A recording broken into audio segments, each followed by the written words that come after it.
I'm standing by the entrance of the Lagusnilad pedestrian underpass closest to Manila City Hall. It used to be pretty sketchy. The Manila city government recently renovated and cleaned it up in 2020, so I thought I'd check it out. Since this entrance is beside the Manila City Hall and its iconic clock tower, the fence posts on here are also whimsically sculpted in the shape of the clock tower. There are two more entrances, one in the middle and the one beside the Intramuros Golf Club. Okay, let's head in this first entrance. As is typical with most public structures in the Philippines, you're surrounded by ads. This pedestrian underpass is no exception, with soda ads blanketing the walls of this entrance. Those are Baybayin characters you see to the right of the place names written in the Latin alphabet. This is an archaic pre-colonial era script used in many regions of what is now known as the Philippines. It's purely symbolic that the designers chose to put Baybayin script in the signage, as a Filipino uses the Latin alphabet nowadays and most people here can't read or write in the script. Contrary to popular belief too, Baybayin is not the only pre-Hispanic script in the lands now known as the Philippines. Many other ethnic and linguistic groups had their own ancestral scripts from which their regional languages were derived. But by putting the script in the signage, it adds to the misconception that this is the main pre-Hispanic script of these islands. But then again, it's just a tiny pedestrian underpass in Manila, and Baybayin was the preeminent script in this particular region during pre-colonial times. So while it may not be representative of all Filipinos, I suppose an argument can be had that it is representative of Manila. Back in its sketchier days, there was a little second-hand bookseller in this underpass. Books from the underground is still here, but now much fancier and gentrified looking. It's one of the first things you'll see if you enter from the entrance closest to the Manila City Hall. There are also backlit color photos of Manila attractions. Fresh new murals adorn both sides of the pedestrian underpass. The mural was designed and produced by members of the art collective Guerrilla, as can be seen by their signature in the top right of the piece. This one was recently completed in the third quarter of 2020 and updated to include depictions of frontliners in the COVID-19 pandemic. There is also an illustration of the newspaper headline announcing Ferdinand Marcos's martial law declaration in the 1970s. It seems a distant memory now, with millennials posing for selfies in front of it. There are also other illustrations of iconic fixtures of Philippine life, like the street food ice cream cars we call Dirty Ice Cream, pedicabs, jeepneys, the Black Nazarene Jesus Christ figure, and so on. Try to spot as many as you can.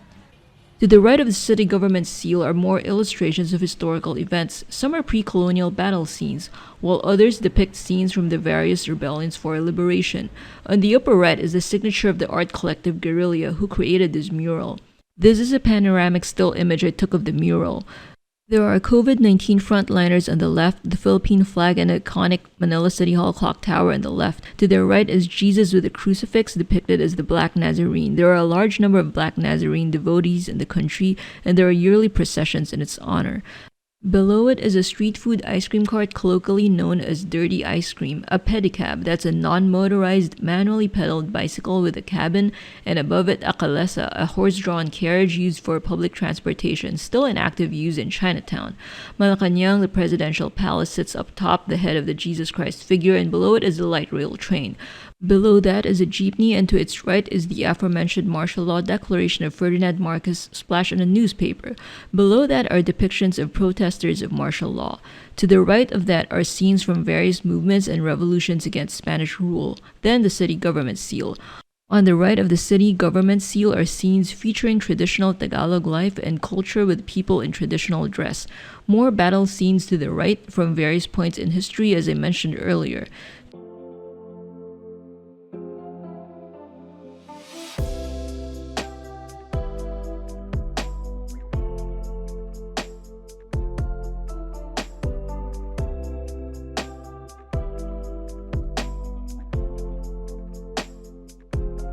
To the right of this mural are more photographs of popular Manila attractions. At the very end is the entrance exit leading to Intramuros.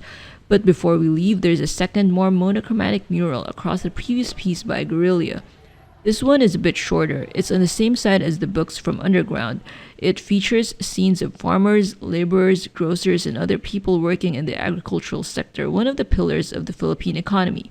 There are also scenes from the current industrial era, factories and call center workers. At the end of this monochromatic mural are more photographs of various Manila landmarks. There is a set of stairs leading to an exit entrance in the middle of the pedestrian underpass. The entrance I entered from is closest to Manila City Hall, and the one at the very end exits to Intramuros. This one exits somewhere in the middle. It's right across the middle of the mural.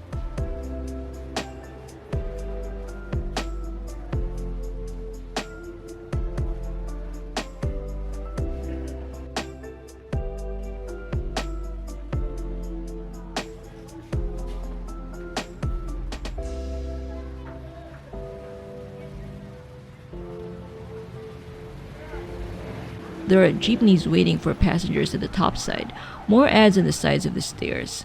That's the Manila City Hall with its clock tower and the pastel orange roof of the entrance we came in from earlier.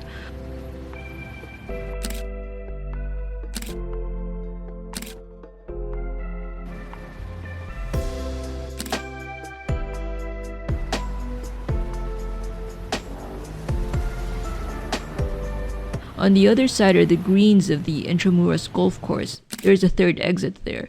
There is also a short vehicular underpass in the middle.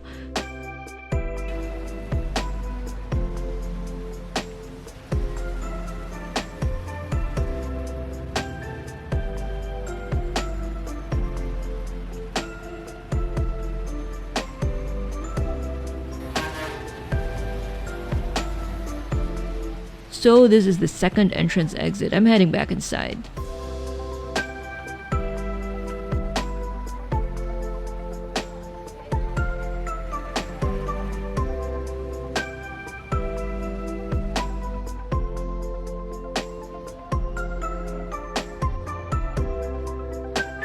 Now I'm gonna walk towards the end, the last exit that leads us to Intramuros. This part after the murals is lined with backlit photographs of Manila landmarks and attractions.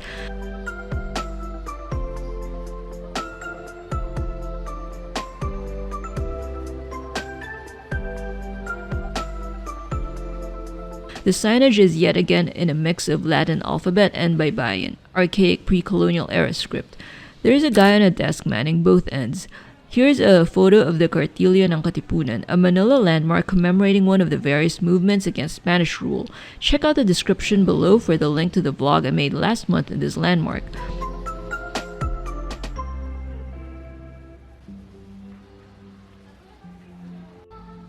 If you enter from the Intramuros side, you'll see the photographs first and the bookshop and the murals at the end. Okay, exiting for real.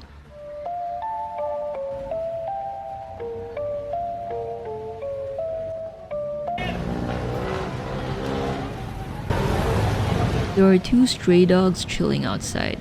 Okay, that's the end of the walkthrough of the pedestrian underpass.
We're now on the side of Intramuros closest to the golf course. There are even people playing chess on the sidewalk on this rainy Sunday.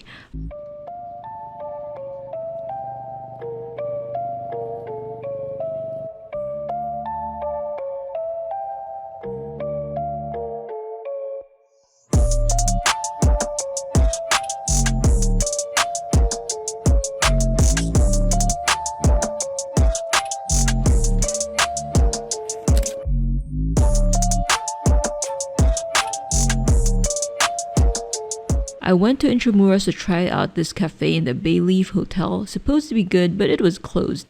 This is the far side of Intramuros. This side is closer to Lawton City Hall. Hope you enjoy this lesser seen footage. Most people just walk around Intramuros in the vicinity of the San Agustin Church, and they don't really come to this area.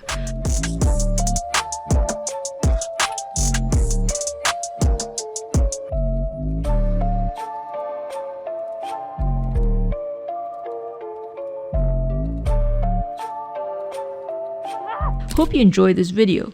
Did you like the murals? Please comment below.